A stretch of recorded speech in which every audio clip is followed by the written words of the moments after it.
Hello, कैसे हैं आप सब। मैं आपका मेंटर एक बार फिर से आपके सामने उपस्थित हो गया हूं। साथ लेकर आया हूं लर्निंग विदाउट रूल्स का एक नया और फ्रेश सेशन। पता ही है, बारी है वन वर्ड सब्स्टिट्यूशन की। इसके 15वें एपिसोड के साथ आपके सामने उपस्थित हुए हैं।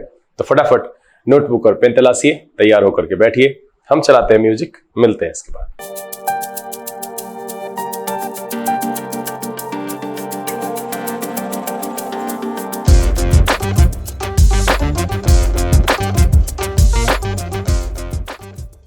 आइए हम आज की सेशन की शुरुआत करते हैं और बारी बारी से इस एपिसोड में लाए गए 5 एमसीक्यूज को आपके सामने रखते हैं। जैसा कि आपको पता है कि ये 5 एमसीक्यूज कुल मिलाकर के 20 शब्द आपके सामने रखेंगे, जिसमें अमूमन ऐसा देखा गया है कि लगभग 15 शब्द जो होते हैं वो नए होते हैं। और इस आधार पर आप एक एपिसोड से 5 नहीं, लगभग 15 नए वन वर्ड सब्स्टिट्यूशन को सीखते हैं। और अभी तक के 14वें एपिसोड में आपने बहुत सारे शब्द के बारे में सीखा है और अब आप उसे अपने दैनिक जीवन में यूज कर पा रहे हैं। अब विश्वास करें, इस सेशन में शुरू से अंत तक बने रहें। बहुत सारे ऐसे शब्द सिखाएंगे जिसे आप आज से पहले नहीं सुने होंगे। सेशन को शुरू करेंगे, लेकिन उससे पहले जो लोग इस चैनल पर नए हैं, चैनल को सब्सक्राइब कर लीजिए, बेल आइकन को प्रेस करके नोटिफिकेशन को ऑल पर रखिएगा, ताकि यहाँ से जो भी वीडियो अपलोड हो उसकी नोटिफिकेशन मिले और कोई भी वीडियो मिस ना हो। लाइक और शेयर करने में कंजूसी नहीं कीजिएगा। चलिए सेशन की शुरुआत करते हैं। लर्निंग विदाउट रूल्स के सेशन में एक बार फिर से आप सबका तहे दिल से स्वागत है। उम्मीद है आप सब तैयार हो चुके होंगे 15वें एपिसोड के सफर पर चलने के लिए, जहां पर हम 5 नए एमसीक्यूज, लगभग 15 नए वर्ड को जानेंगे। चलिए रखते हैं पहला सवाल और आपका समय शुरू होता है अब।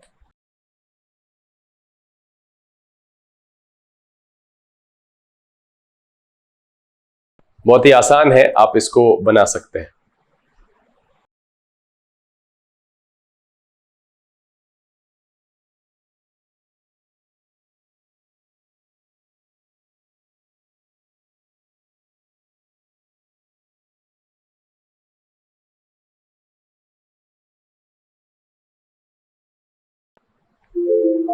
चले, समय समाप्त हो गया है। ये सभी लोग जानते हैं। कह रहा है an examination of a dead body to determine the cause of death, है ना। क्या कह रहा है? To determine the cause of death. Cause of death जानने के लिए जो बॉडी का एग्जामिनेशन किया जाता है उसको क्या कहते हैं? तो सभी लोग जानते हैं, बहुत कॉमन है, पोस्टमार्टम कहते हैं। ऐसे इसमें जो चारों शब्द हैं लगभग आपके लिए नया नहीं है, पहले पढ़ा हुआ है। पहला है analysis, the careful examination of the different part और डिटेल्स ऑफ समथिंग। मतलब कहते हैं विश्लेषण, कहते हैं एनालिसिस को। ठीक है, पहला जो शब्द है एनालिसिस, इसका मतलब होता है विश्लेषण। The careful examination of the different parts और डिटेल्स ऑफ समथिंग, इसका मतलब होता है विश्लेषण। दूसरा शब्द है homicide, the act of killing another person specially when it is a crime. मतलब है मानव हत्या या नर हत्या कहते हैं। मैंने आपको पहले भी बताया था कि जहां पर भी साइड लगा हुआ होता है उसको किल शब्द से जानते हैं, है ना, मौत से रिलेट करके उसको जानते हैं। तो the act of killing another person specially when it is a crime मतलब होता है होमिसाइड। तीसरा जो शब्द है पोस्टमार्टम, इसका मतलब होता है medical examination of a dead person's body in order to find out the cause of death, है ना। कॉज ऑफ डेथ जानने के लिए जो मृत शरीर की परीक्षा की जाती है, जांच की जाती है, उसको हम कहते हैं पोस्टमार्टम, मतलब होता है सब परीक्षा। और आखिरी शब्द है सुसाइड, द एक्ट और an instance of taking one's own life voluntarily और इंटेंशनली, मतलब है अपनी मर्जी से अपने जीवन को समाप्त कर लेने को कहते हैं सुसाइड, यानी आत्महत्या कहते हैं, आत्मघातक कहते हैं। तो यहाँ जो इसका आंसर है वो है आपका सी, सबको पहले से पता था और यहाँ पर आपका आंसर भी सही ही हुआ होगा। चलिए दूसरा सवाल लेते हैं और आपका समय शुरू होता है अब।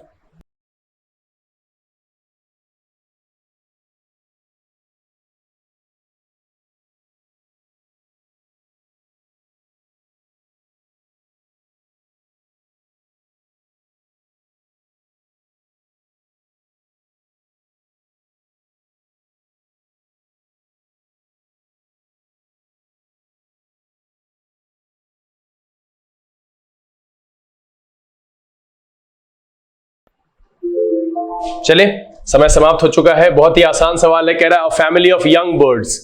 A family of young birds को क्या कहते हैं? पहला है किड्स, ये तो बिल्कुल ही नहीं है। चिल्ड्रन और यंग पोर्शंस को कहते हैं, मतलब होता है बच्चे। ब्रूड, ब्रूड का मतलब होता है family of young birds. All the young birds that belong to one mother, यानी एक ही माँ द्वारा दिए गए जो बच्चे होते हैं, एक ही मादा पक्षी के एक बार में दिए गए सारे बच्चे को हम क्या कहते हैं? ब्रूड कहते हैं, फैमिली ऑफ यंग बर्ड्स। तो मेरा आंसर तो यहाँ मिल गया, लेकिन हम अगले वर्ड को भी देखेंगे। ऑफस्प्रिंग का मतलब होता है the young of an animal, है ना, संतान या शावक कहते हैं। ठीक। लिटर का मतलब होता है pieces of paper, rubbish etcetera that are left in the public place, यानी पब्लिक प्लेस में जो कचरा छोड़ दिया जाता है उसको लिटर कहते हैं। या फिर all the young animals that are born to one mother at the same time, मतलब है कि सभी यंग बच्चे जो कि एक ही मतलब जानवर के बच्चे जो एक ही माँ द्वारा एक समय में जन्म दिए जाते हैं उसको भी लिटर कहते हैं। तो ये जानवरों के लिए है। हमको सवाल पूछा गया है पक्षी के लिए।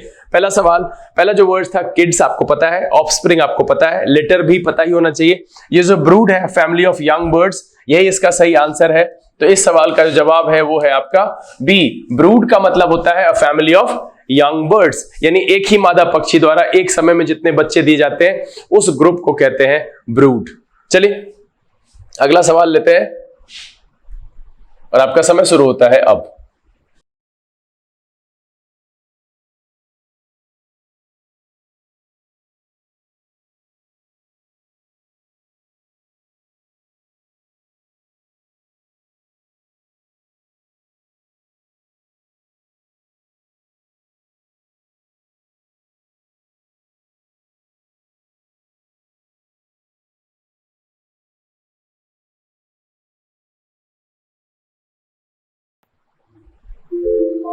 चलिए समय समाप्त हो चुका है। क्या कह रहा है? शॉर्ट रेस्ट और स्लीप टेकन आफ्टर लंच, यानी दोपहर के भोजन के बाद जो एक शॉर्ट रेस्ट या नींद ली जाती है उसको क्या कहते हैं? तो पहला है लीजर, ये सब लोग जानते हैं लीजर का मतलब होता है फ्री टाइम, है ना, फुर्सत या खाली समय, है ना, लीजर।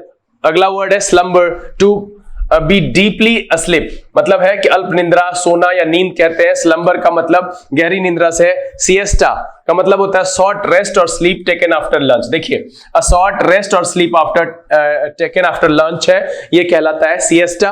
और है अगला दोपहर का आराम कहते हैं इसको। अगला है डोज, डोज का मतलब होता है टू स्लीप लाइटली एंड और फॉर अ शॉर्ट टाइम, इसको कहते हैं झपकी लेना या ऊंघना। डोज का मतलब क्या होता है? झपकी लेना या ऊंघना। तो सिएस्टा जो है यहां पर सही इसका जवाब है। लीजर का मतलब होता है फ्री टाइम, बहुत ही आसान आसान शब्द है। स्लम्बर का मतलब होता है गहरी नींद से, जो अल्प निंद्रा, सोना या नींद भी कह सकते हैं। सिएस्टा का मतलब होता है अ शॉर्ट रेस्ट और स्लीप टेकन आफ्टर लंच, यानी कि दोपहर का आराम। और डोज का मतलब होता है स्लीप लाइटली और फॉर अ शॉर्ट टाइम, मतलब है झपकी लेना या ऊंघना। तो इस सवाल का जो जवाब है वो है ऑप्शन नंबर सी में। सिएस्टा का मतलब होता है शॉर्ट रेस्ट और स्लीप टेकन आफ्टर लंच, यानी दोपहर का आराम। ये आपके लिए मेरे हिसाब से नया शब्द होगा, मुझे लिख करके बताइएगा क्या आप इसको पहले से जानते थे। चलिए अगला शब्द लेते हैं, अगला एमसीक्यूज, और आपका समय शुरू होता है अब।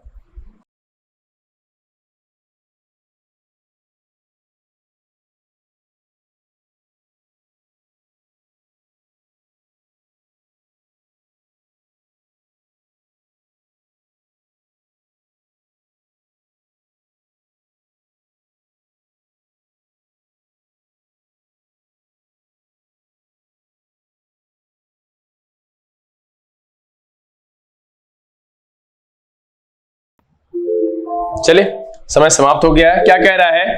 A corporation made up of a number of different companies that operate in diversified fields. क्या कह रहा है? Corporation made up of a number of different companies, ऐसा कॉर्पोरेशन जो डिफरेंट कंपनीज से मिलकर बना हो, जो डाइवर्सिफाइड फील्ड में काम करता हो, है ना। पहला है कॉन्ग्लोमरेट, इसका मतलब है large firm made up of several different companies. यहां पर दिख तो रहा है कि पहला कॉन्ग्लोमरेट ही इसका आंसर लग रहा है। विभिन्न कंपनियों से मिलकर बनी एक बड़ी कंपनी को कहते हैं कॉन्ग्लोमरेट।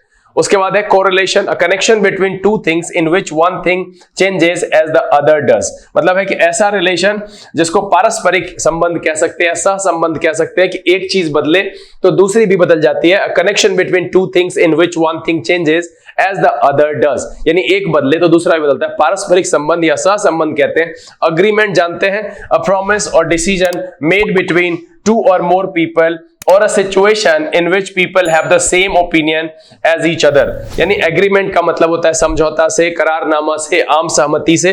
और एसोसिएशन का मतलब होता है an official group of people who have joined together for a particular purpose. यहां पर एलिमिनेट करके भी आप आंसर निकाल सकते थे, क्योंकि आपको कोरिलेशन का मतलब पहले से पता होगा, एग्रीमेंट का पहले से, एंड एसोसिएशन का पहले से।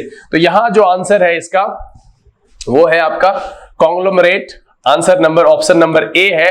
क्या है इसका मतलब? क्या large firm made up of several different companies, या फिर कह सकते हैं a corporation made up of a number of different companies that operate in diversified fields. चलिए सेशन का आखिरी सवाल लेते हैं और आपका समय शुरू होता है अब।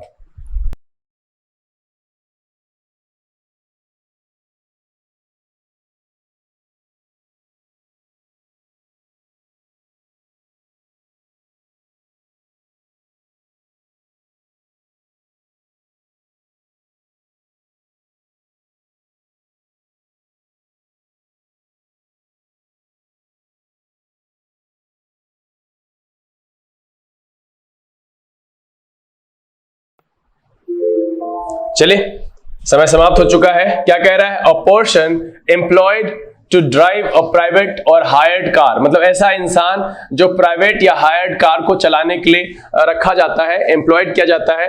एक तो पायलट है, a person who flies an aircraft, विमान चालक कहते हैं, नहीं है। शॉफर, इसका मतलब होता है a person who job is to drive a car for somebody else, बिल्कुल यही मेरा आंसर दिख रहा है। शॉफर का मतलब होता है a person whose job to drive a car. क्या आपको ये पता था? मुझे लिख करके बताइएगा जरूर। अगला है कैप्टन, आप जानते ही हैं, a person who is in command of a ship or an aircraft, है ना।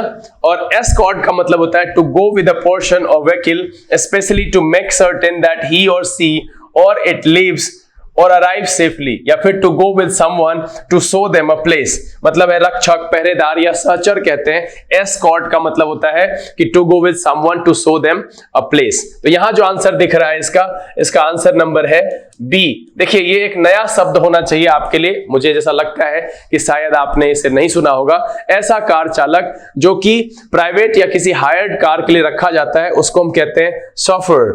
शॉफर का मतलब होता है a person whose job is to drive a car for somebody else. तो इसका जो आंसर है वो है बी। उम्मीद है इस सेशन को आपने एंजॉय किया होगा।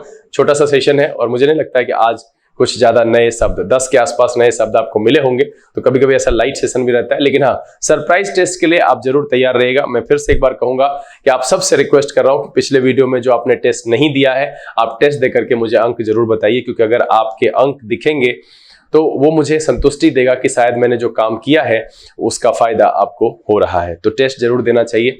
बहरहाल उम्मीद तो ये है कि ये छोटा सा सेशन आपको पसंद जरूर आया होगा। अगर ये वीडियो अच्छा लगा आप इसे लाइक कर दीजिए। अगर आपने अब तक चैनल सब्सक्राइब नहीं किया है तो इसके बारे में सोचिए और सब्सक्राइब कर दीजिए।